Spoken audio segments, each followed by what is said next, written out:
So your silk paint practice is not going to look like this. But I wanted to go over the different things that you can do in case you are interested in working any of these. I want you to practice at least 5 of them on the side of your silk in little tiny sections. So I'm going to be going over all of them, but you're not going to need to practice all of them. All right, so the first one is plain paint. So it's just plain paint in a section. Then you have gradient with 1 color. Then gradient with 2 colors, using an alcohol resist, adding salt, wet into dry paint, wet into wet paint, and a 2-color resist. Let's go over some of the materials that you should have on hand. Your first is a watercolor tray. This is really great for adding paint if you can open it into a tray so you're working with small amounts at a time instead of working straight from the bottle. You could use a pipette to help you pull that paint out, or simply just pour it, although that can be a little bit messy sometimes. You are not going to need a lot of paint at a time. So you can see I've just filled up the base of my silk paint space here. You really don't need a lot of silk paint. I'm going to pour the next one just a little bit farther away.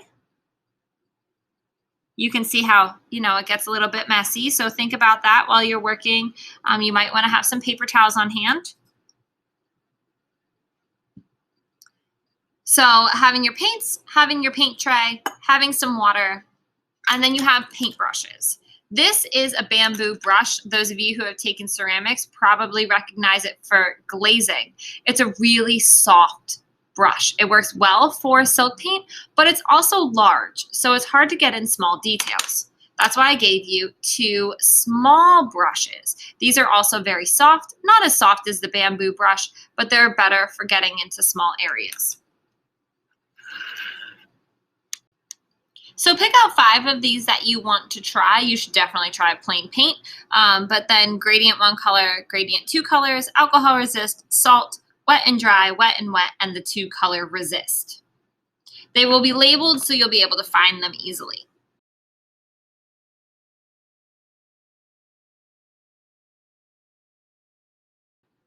All right, so the first thing that we're going to do is plain paint. What I want you to do is just pick up some of your paint, just a tiny amount on the end of your brush, and paint a line and see how much that actually spreads out. You can paint a larger space and see the more paint you add, the more it spreads. You actually do not need a lot of paint for this at all. The more paint you have and the more water you have in your brush, the more your paint is going to spread. So if you are going to be working in wet and dry or 2-color resist, you'll want some dry paint. So paint a larger area of your space with some color, maybe not as large as this, but you need an area to practice wet and dry. And 2-color resist, that's dry. So you can make that space right now.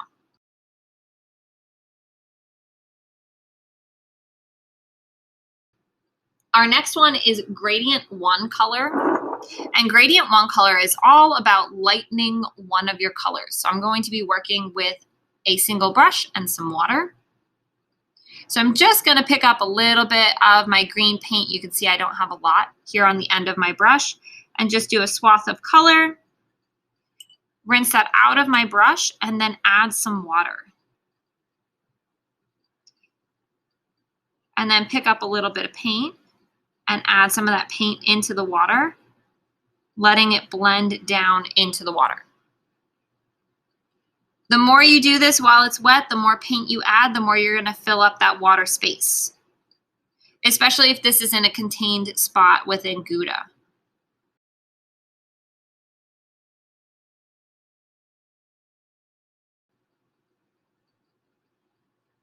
Next is gradient 2 colors. Whenever you're working gradient 2 colors, you should always start with your lightest color.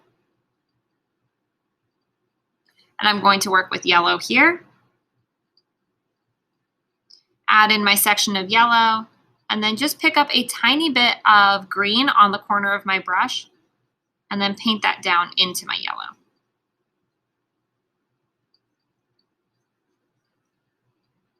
So now I have a gradient from green to yellow. If I need to add more green, I can do that. Whoa, I just picked up a little bit too much. And while it's wet, these colors do really bleed into each other very well.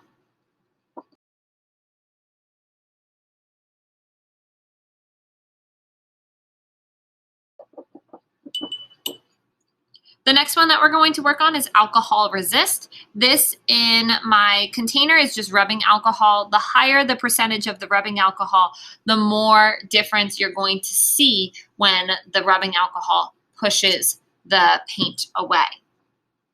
So I'm going to be working with, this works best with darker colors. So I'll start with my green. And it works great if you don't have a lot of water in your brush. So I'm just going to make a section of green, and then while my paint is still wet, I'm going to quickly drop some rubbing alcohol into it. And you'll be able to see the rubbing alcohol pushing the paint away. If you put too much rubbing alcohol, especially in a Gouda encased shape, it will push all of the paint out to the edges and you won't really see a difference. Our next is salt. There's a couple different kinds of salt that you can work with. I have two here. The first one is rock salt. This is a Jacquard silk salt that's super expensive, but it's just salt. So as long as you have like a larger chunk salt, it will work. So I am going to, again, paint with my green because this is another one that works best with darker colors. And then drop some salt onto my silk while that paint is still wet. And while it's wet, that pigment gets absorbed up into the salt. And you will definitely see a larger change in darker colors, but also using bigger chunks of salt. With finer salt, you can still get this, but it's going to be definitely a smaller texture. So if I add in a space of green and my finer salt, I'm going to get a finer texture, but it's going to have the same kind of quality. Both of these need to sit until your piece is completely dry. Completely dry.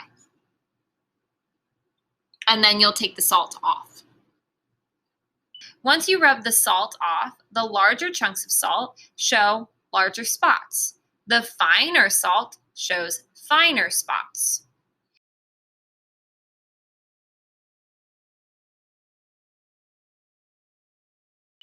Our next one is wet in wet and wet in dry. So let's first look at wet in wet because we've kind of already done that before.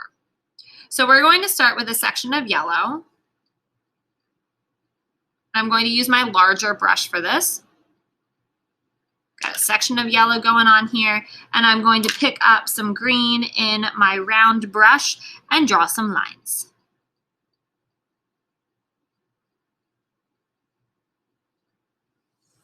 Now, as I do wet and dry, watch how that fades. Wet and dry is wet paint and dry paint. So this was wet and wet. This is wet and dry. I'm again going to draw some lines. At first it looks exactly the same.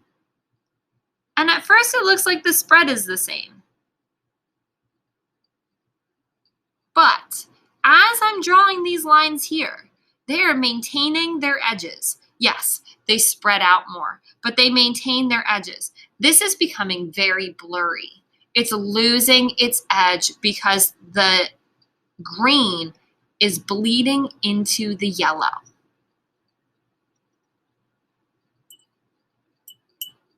Softer differences of color, harsher differences of color.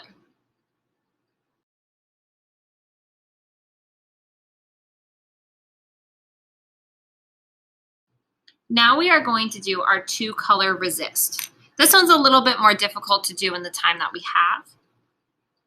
But a 2-color resist is really easy.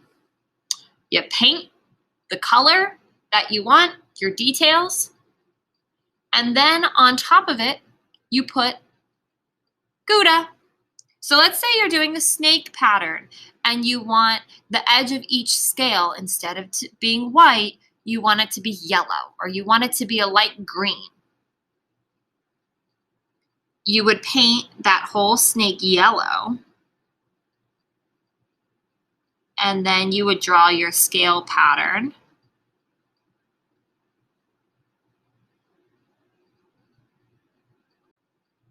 So I wanted to show you this. This has that 2-color resist going on. I started with the yellow, and then I put the Gouda on top, and then I painted around it in green.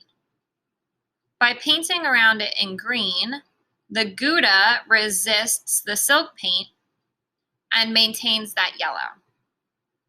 You can also see that if you have a really complicated area that you have already painted, you can go over the whole thing in Gouda, and then you don't have to worry about the paint that you're putting around it seeping into that area.